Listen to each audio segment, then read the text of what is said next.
Hello friends, मैं सुमित बागुल आप सबका आपके चहीते सेक्स एक सुखी जीवन का मंत्र डॉक्टर विजय दहीफले के साथ इस खास कार्यक्रम में तहे दिल से स्वागत करता हूं।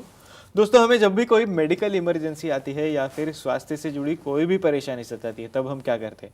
सबसे पहले हम वो सारी चीज़ें हमारे फ्रेंड्स या फैमिली के साथ शेयर करते हैं।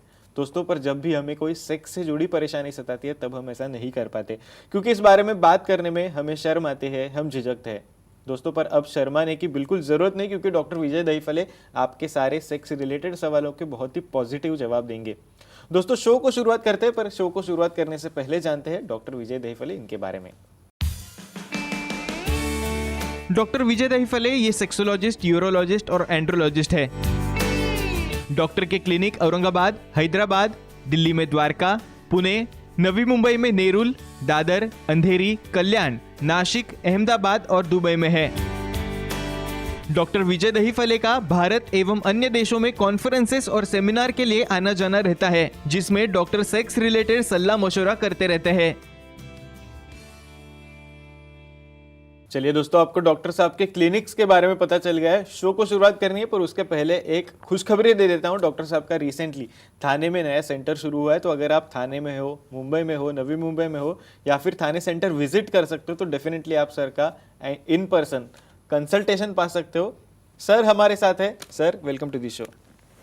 नमस्ते सर, पब्लिक की बहुत ज़्यादा डिमांड है, लोगों को साइंटिफिक इंफॉर्मेशन चाहिए सेक्स से रिलेटेड। उनके दिल में बहुत सारे सवाल है। आपको भी ईमेल के जरिए, पर्सनली भी बहुत सारे जन सवाल पूछते हैं। हमारे ये सब जो वीडियोस आउट होते हैं उनके जरिए भी बहुत सारे सर बहुत सवाल आते हैं, और यही पब्लिक डिमांड की वजह से आज आपने एक बहुत ही अहम और सेंसिटिव टॉपिक सिलेक्ट किया है, जिसमें आज हम आपसे जानना चाहेंगे योनि के विभिन्न आकार और क्लाइटोरिस के बारे में। सर, सबसे पहले क्लाइटोरिस क्या होता है?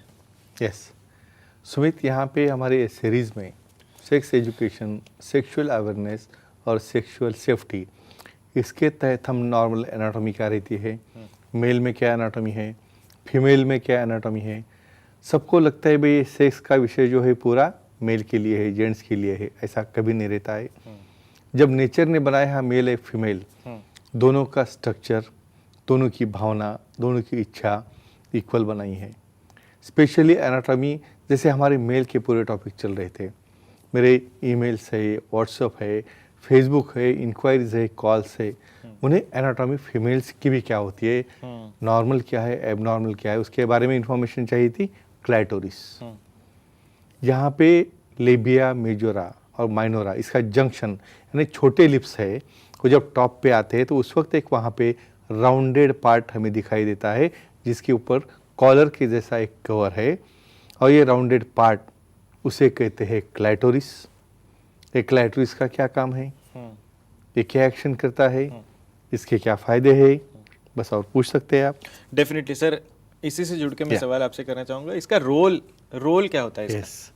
हर एक चीज़ जो बॉडी में बनती है, जब मेल और फीमेल बनते रहते हैं ना, जब एक स्टेज रहती है वहाँ पे, ये जो हमारा पेनिस है उसके सामने बहुत सेंसिटिव एरिया रहता है, ग्लांस।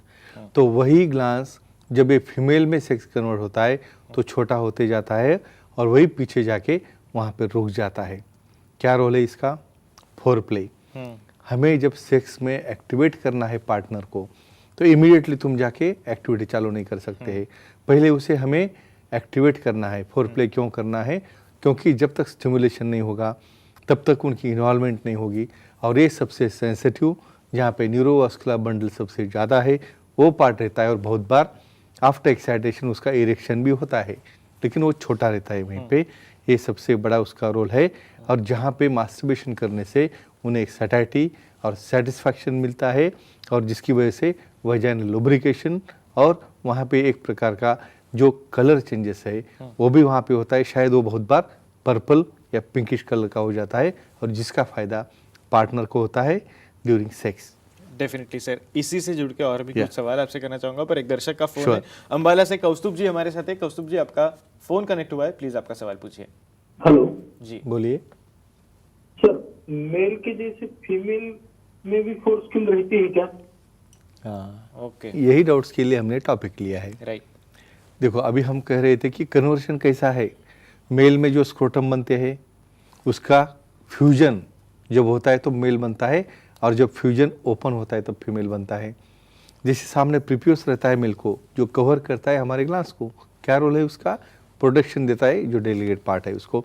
उसी तरह से इसे हम फोरस्किन नहीं बोलते, लेकिन क्लाइटोरल हुड, मतलब ये जो क्लाइटोरिस है उसको प्रोटेक्शन देने के लिए उसके ऊपर एक कैप रहती है, और वो कैप क्या करती है, उसके ऊपर फ्रिक्शन होता है, उसके अंदर लुब्रिकेशन होता है, और जब आगे पीछे मूवमेंट होती है, इवन फीमेल में भी स्मॉलर भी रहेगा क्लाइटोरिस, तो उसके ऊपर वो हुड जो है उसे फ्रिक्शन करके एक्साइटेशन, एक्टिवेशन और सटाइटी यानी ऑर्गेजम होने में या at the time of masturbation में वो काम आता है एज ए स्लाइडर बोल के।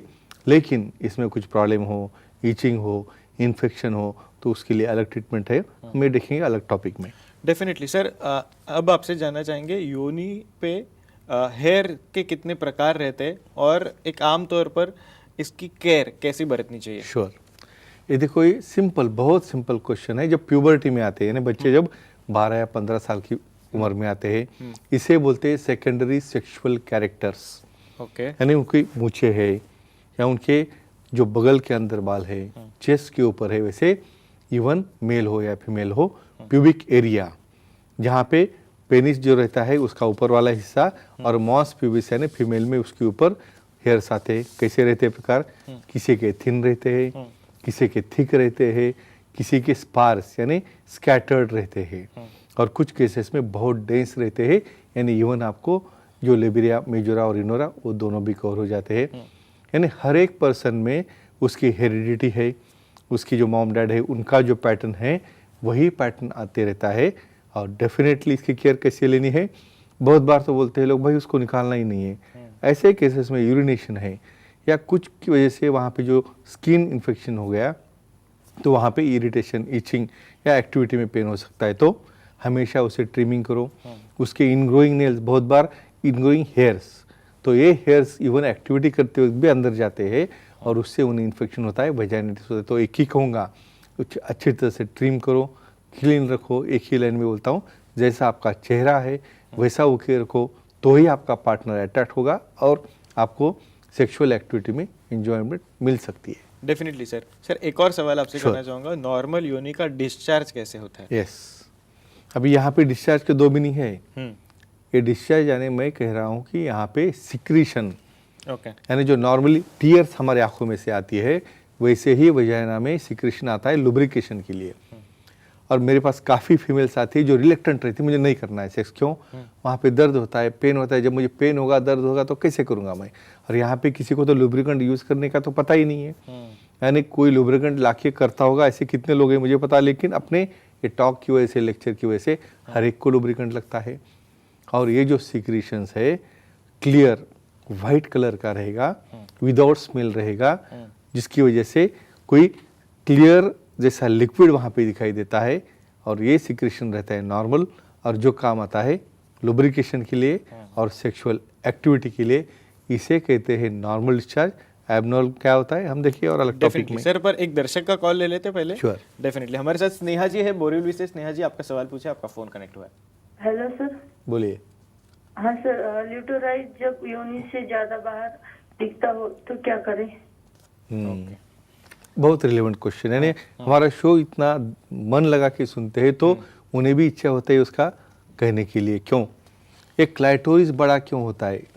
बहुत बार क्या होता है, हार्मोनल चेंजेस, बहुत बार टेस्टोस्टेरोन की मात्रा समझो फीमेल में बढ़ गई तो एक क्लाइटोरिस पेनिस की जैसा बड़ा हो जाता है, और ये बड़ा पेनिस की जैसा दिखने वाला जो क्लाइटोरिस है वो अनकंफर्टेबल लगता है, क्योंकि इरेक्ट होने के बाद वो भी मेल के जैसा बाहर दिखता है। तो क्या करना चाहिए इसके लिए? तो इसके लिए हमें करना है क्लाइटोरोप्लास्टी। ओके, यानी हम उसको ऊपर से चॉप नहीं कर सकते, ये सेंसिटिव पार्ट है, उसे थोड़ा भी डैमेज नहीं करना है, डिसेक्शन करके जो उसका शाफ्ट है, अनरिक्वायर्ड शाफ्ट जो है उसे निकालना है। नर्वस सिस्टम, न्यूरोवास्कुलर बंडल, उसे डैमेज नहीं करना है, और उसे और उसी जगह पे छोटा करके रखना है, इसे कहते हैं क्लाइटोरोप्लास्टी। और डेफिनेटली इसके रिजल्ट बहुत आउटस्टैंडिंग है। और जब एक्टिविटी करते हो उस वक्त उसका इरेक्शन नॉर्मल हो जाए, नॉर्मल सेंसेशन मिल जाए, ऐसी केयर लेके ही करना, जिसे हम कहते हैं माइक्रो सर्जरी। और जो सेक्सोलॉजिस्ट, यूरोलॉजिस्ट और एंड्रोलॉजिस्ट, उनके हाथ में ही ये सेफर रहता है। डेफिनेटली सर, आगे बढ़ना चाहते हैं सर, एक नॉर्मल योनि का स्मेल कैसे होता है? यस सुमित जी, ये मालूम होना बहुत ज़रूरी है। काफ़ी लोगों को नॉर्मल क्या है यही पता नहीं है। तो नॉर्मल ही पता नहीं है तो एबनॉर्मल किसे कहेंगे? नॉर्मल जो सिक्रेशन आते हैं उसकी वजह से वजाइना का स्मेल एक कॉपरी स्मेल रहता है। कॉपरी स्मेल यानी जो कॉपर का हमारा भांडा रहता है उसके अंदर से जो स्मेल निकलता है वो टाइप का स्मेल नॉर्मल है। और किसी भी तरह से इसमें कुछ चेंज हो जाए उसके अंदर और किसी फाउल स्मेल आ जाए या बहुत बार इरिटेटिंग स्मेल आ जाए या बहुत बार इन्फेक्शन की वजह से फाउल स्मेल आ जाए तो इसे एबनॉर्मल कहते हैं। इसलिए आपको नॉर्मल क्या है ये पता रहना बहुत ज़रूरी है। डेफिनेटली सर, इसी से जुड़ के एक आखिरी सवाल क्या? आपसे करना चाहूँगा, फूड हम जो खाते हैं उसके वजह से या फिर हार्मोन्स की वजह से ये स्मेल में कुछ बदलाव आ सकता है क्या? आप तो बहुत बढ़िया क्वेश्चन लाते हो। डेफिनेटली एक सादा एग्जांपल देता हूँ। हम जो भी खाते हैं उसका इफेक्ट तुम्हारे सिक्रेशन में आता है। ओह, इवन ज़्यादा स्पाइसी खाओगे तो मॉर्निंग में समझ में आता है। और दूसरी चीज़, बहुत बार क्या होता है, कोई लहसुन है, अदरक है, ऐसा कुछ स्मेल वाले समझो एलिमेंट आप लोगे तो डेफिनेटली जैसे बच्चे को फीडिंग करते वक्त वो फीडिंग में भी उसकी टेस्ट आती है, उसी तरह से जो वजाइना का सिक्रेशन निकलता है उसमें से भी ये स्मेल बदलता है।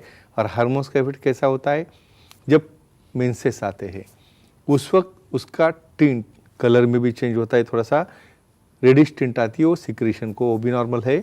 और थोड़ा अलग स्मेल जो आता है वो भी नॉर्मल है, लेकिन ये मेंसेस खत्म होने के बाद नॉर्मल होना चाहिए और ज़्यादा ट्रबलसम नहीं रहना चाहिए। तो समझिए यही रीज़न है हमने ये टॉपिक लिया है, जिसे नॉर्मल क्या है, एबनॉर्मल क्या है पता चले और हमारे दर्शकों को इसकी सहायता हो कब सेक्सोलॉजी, यूरोलॉजी, साइकोलॉजी को मिले कोई व्याधि हो जाए तो।